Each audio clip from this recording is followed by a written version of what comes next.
Oke, kita balik lagi ketemu di channel YouTube-nya Ida Husen. Nah, kita akan ngebahas mengenai konsep dari harga.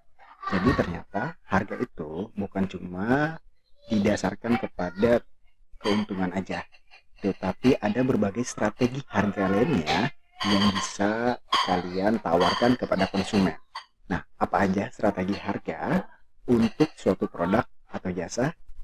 Check it out terus. Jangan lupa di like, di subscribe, dan dikasih komen.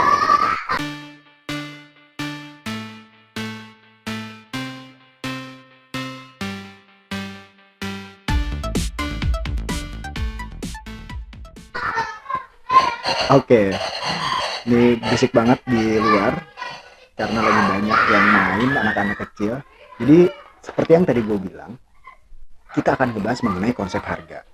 Nah, harga itu adalah komponen penting dalam membangun suatu brand ya, suatu usaha gitu ya. Nah, kita tahu bahwa di dalam marketing mix sendiri ada yang namanya 4P. Kalau untuk produk ya kita biasa menggunakannya 4P yang paling sederhana.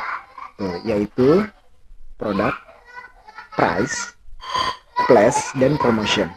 Nah, si price ini salah satu hal yang cukup penting gitu ya. Karena apa? Karena adalah harga ini suatu komponen yang langsung menentukan untung atau tidaknya produk kita gitu. Produk atau jasa kita. Nah, kalau misalnya kita kasih harga sekian, untungnya berapa? Kita kasih harga sekian, untungnya berapa? Ternyata ada berbagai strategi lain yang bisa kita gunakan untuk menentukan suatu harga. Oke, yang pertama itu kita bisa membuat strategi berdasarkan biaya atau berdasarkan HPP dan keuntungan yang ingin kita dapat. Nah, ini yang pertama yang berdasarkan keuntungan itu jadi HPP sederhana HPP ditambahkan keuntungan. Ya, jadi HPP ditambahkan keuntungan yang ingin kita capai. Oke. Nah, keuntungan itu bisa kita terapkan dengan dua strategi juga ya. Gitu ya. Yang pertama, keuntungan berdasarkan persentase. Misalnya gini. Misalnya HPP-nya adalah 500 ribu misalnya gitu ya, HPP-nya 500 ribu, kita pengen persentase keuntungannya adalah 30%, maka 500 ribu ditambah 30% kali 500 ribu atau 500 ribu dikali 130%, itu berdasarkan persentase. Ada juga loh yang berdasarkan fixed price, jadi gini, HPP ditambahkan fixed price keuntungan yang ingin kita dapat. Misalnya ada suatu barang nih, minuman, harganya 10.000 HPP-nya. Nah, pokoknya di restoran itu dia nggak mau tahu berapapun HPP-nya, dia pengen ambil keuntungan sebesar 5.000 rupiah. Jadi dia akan menambahkan semua produknya berdasarkan HPP ditambah 5.000 rupiah. Misalnya HPP-nya 10.000, ya udah ditambahin 5.000 jadi 15.000. HPP-nya 15.000 ditambahin jadi 20.000. Gitu. Ini ada yang memakai seperti ini. Gunanya untuk apa? Untuk memudahkan. Jadi kalau misalnya pakai fixed price ini, kita lebih mudah untuk menghitungnya. Misalnya di dalam satu bulan itu habis misalnya 200 atau 3.000 cup misalnya ya. Habis 3.000 cup. Nah, 3.000 dikali 5.000, maka itu keuntungan yang akan dicapai. Itu ya. Nah, kemudian ada strategi harga lainnya nih. Jadi kalau misalnya tadi berdasarkan dari keuntungan yang ingin kita dapat, nah kalau misalnya yang kedua ini berdasarkan permintaan. Jadi kalau misalnya nih ada permintaan banyak terhadap suatu produk atau jasa dari yang ditawarkan, maka itu bisa kita mahalkan. Oke ya, berarti ya. Kalau misalnya permintaannya banyak, misalnya kalian jual kopi susu, ternyata permintaannya lagi tinggi nih kopi susunya, yang tadinya harganya HPP-nya 5.000 misalnya, kita bisa jual berkali-kali lipat, bisa jual 30.000 misalnya, bisa jual 40.000. Nah, itu jadi tergantung dari permintaan yang ada di pasar kalian. Yang kedua, kalau misalnya cabangnya, misalnya kalian buka cabang gitu, ternyata pembelinya kurang, maka kalian bisa turunkan harganya. Atau suatu produk nih, wah pembelinya kurang nih, coba kita turunin dulu deh harganya deh, untuk mengundang konsumen dulu gitu. Nah itu adalah strategi yang kedua yang berdasarkan permintaan. Jadi kalian bisa menerapkan yang berdasarkan gue mau keuntungannya segini, pokoknya itu udah fix tuh ya keuntungannya segitu. Nah ada yang memainkan harganya berdasarkan permintaan, itu adalah strategi yang kedua. Nah kemudian ada lagi nih yang berdasarkan strategi kompetisi, salah, berdasarkan kompetisi. Misalnya gini, berdasarkan kompetisi itu kita cek harga kompetitor, pokoknya kita pengen lebih menang atau minimal sama dengan kompetitor yang sama ya, yang target marketnya sama, itu yang jenis produknya sama, gitu. Nah kita buat harga kita selalu bersaing gitu. Jadi kita nggak ngitung nih berdasarkan fix dari HPP fix keuntungannya pengen segini, enggak. Tapi berapapun misalnya keuntungannya, yang penting kita bisa bersaing dengan kompetitor gitu. Itu yang berdasarkan kompetisi.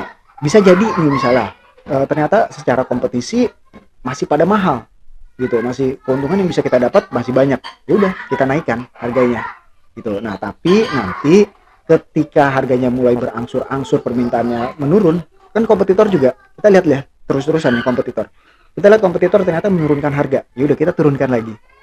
Itu adalah strategi yang ketiga berdasarkan kompetisi. Nah yang keempat adalah berdasarkan kebutuhan konsumen. Pernah lihat nggak sih di suatu tempat wisata ada harga khusus bule, ada harga khusus orang lokal. Nah itu berdasarkan dari konsumennya. Jadi dibedain nih, walaupun sama, tempatnya sama, promonya sama, produknya sama gitu, tapi konsumennya beda. Nah itu bisa kita bedakan. Atau berdasarkan misalnya tempatnya. Kita punya 2 cabang. Yang satu ternyata konsumen yang lebih banyak di sini adalah kelas menengah ke bawah atau kelas menengah. Yang satu lagi kelas menengah atas nih. Nah, maka yang cabang yang menengah ke atas bisa kita naikkan harganya. Sedangkan cabang yang menengah ke bawah atau yang menengah itu bisa kita turunkan. Gitu. Jadi itu berdasarkan kebutuhan dari konsumen. Kita lihat nih, kira-kira daya belinya berapa nih si konsumen ini. Tuh. Nah, kita bisa aja misalnya naik turunkan harganya. Gitu. Kita bisa lihat nih, oh kira-kira kalau misalnya harganya segini dia masih mampu nggak? Oh tuh kayak ternyata masih mampu, terus naikkan gitu hingga keuntungan kita sudah maksimal gitu ya. Itu strategi yang keempat berdasarkan kebutuhan dari konsumen. Yang kelima ada lagi nih, strategi saat peluncuran harga. Ada 3 strategi turunannya dari peluncuran harga. Yang pertama adalah strategi skimming. Nah strategi skimming ini adalah kita pada saat peluncuran kita mahalkan dan berangsur turun gitu. Biasanya ini terjadi pada produk-produk yang unik sebelum ada kompetitor yang baru. Pernah ingat nggak dulu harga dulu tuh yang ketika baru masuk nih di Indonesia gitu, misalnya tripod gitu ya, tongsis, dulu kan mahal ya, pertama kali nih orang-orang mulai tren gitu, mulai pertama masuk itu mahal tuh harganya tuh. Nah, tapi berangsur-angsur dia turun. Kenapa seperti itu? Karena dia mencari keuntungan berlimpah di awal. Gitu. Jadi, keuntungan itu yang banyak itu dia cari dulu di awal. Nah, kemudian udah balik modal, dia bisa turunkan pelan-pelan. Seiring dengan banyak masuknya kompetitor yang juga mengekspor atau masuk ke dalam pasar tersebut. Gitu. Nah, seperti tadi kan si tongsis ini ya, begitu banyak nih, nah dia akan pelan-pelan si pasar ini akan menemukan keseimbangannya antara permintaan sama penawaran gitu. Akhirnya dia turun, tapi sebenarnya dia udah untung karena di awal itu dia masuk sebagai pertama. Nah ini juga menjadi salah satu first mover advantage ya, atau keuntungan dari orang yang pertama. Jadi kita bisa menjual lebih baik gitu ya, lebih mahal, nah sebelum datangnya kompetitor.